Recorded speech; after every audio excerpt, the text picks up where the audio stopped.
ওঙ্কাশ্রী দ্বীপ সম্মান পেল সল্টলেকের ঈশ্বরচন্দ্র নিবাস আবাসনের পুজো।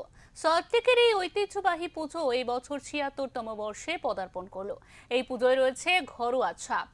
প্রথম দিকে পুজো যখন শুরু হয় তখন যে উদ্যমী মানুষেরা এই পুজোর সূচনা করেছিলেন তারা আজ বৃদ্ধ বৃদ্ধা, কিন্তু শরীরের বয়স বাড়লেও মনের বয়স তাদের এখনো কম।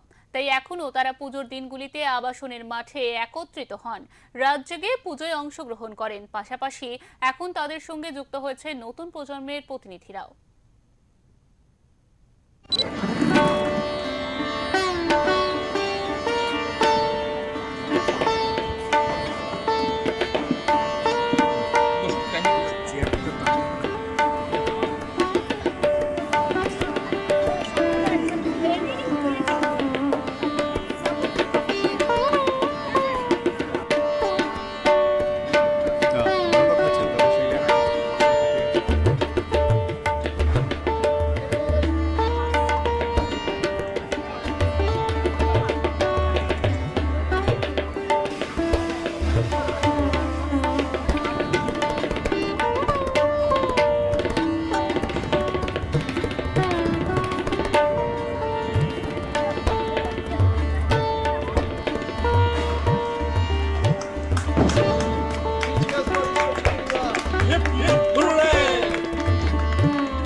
ঈশ্বরচন্দ্র নিবাস শারদোৎসব উদযাপন কমিটির মণ্ডপে দেখতে পাচ্ছেন যে আনন্দঘন একটা পরিবেশ। এই আবাসনের যে সমস্ত মানুষ তারা প্রত্যেকে এখানে উপস্থিত এবং খুব সুন্দর একটা সেই সাবেকি পরিবেশ যেন এখানে রয়েছে এবং প্রত্যেকে অংশগ্রহণ করছেন এবং সপরিবারে অংশগ্রহণ করছেন।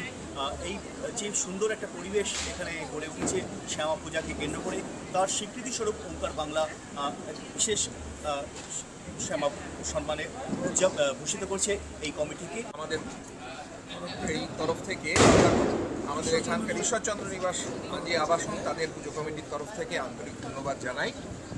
আমাদের পুজোর সবচেয়ে বড় জোর হচ্ছে আমাদের প্রতিবাসীরা, আমাদের বাসিন্দারা, যারা এখানে ছোট বড় যারা অত্যন্ত বয়স্ক তারা এতগুলি পরিবারের বিভিন্ন বয়সের মানুষ সকলে মিলে আসছেন, একসঙ্গে খাওয়া দাওয়া করছেন, সাংস্কৃতিক অনুষ্ঠানে যোগদান করছেন, পুজোর সঙ্গে যুক্ত থাকছেন। এই সব কিছু নিয়ে পুজোটা আনন্দের হাত এবং সেইটাকে যে আপনারা রেকগনিশন দিলেন এর জন্য আমাদের তরফ থেকে আপনাদের অনেক অনেক ধন্যবাদ। আমি ঘরোয়া এবং পুজোটাও পরিবারেরই পুজো, একটা বড় একাডেমি পরিবারের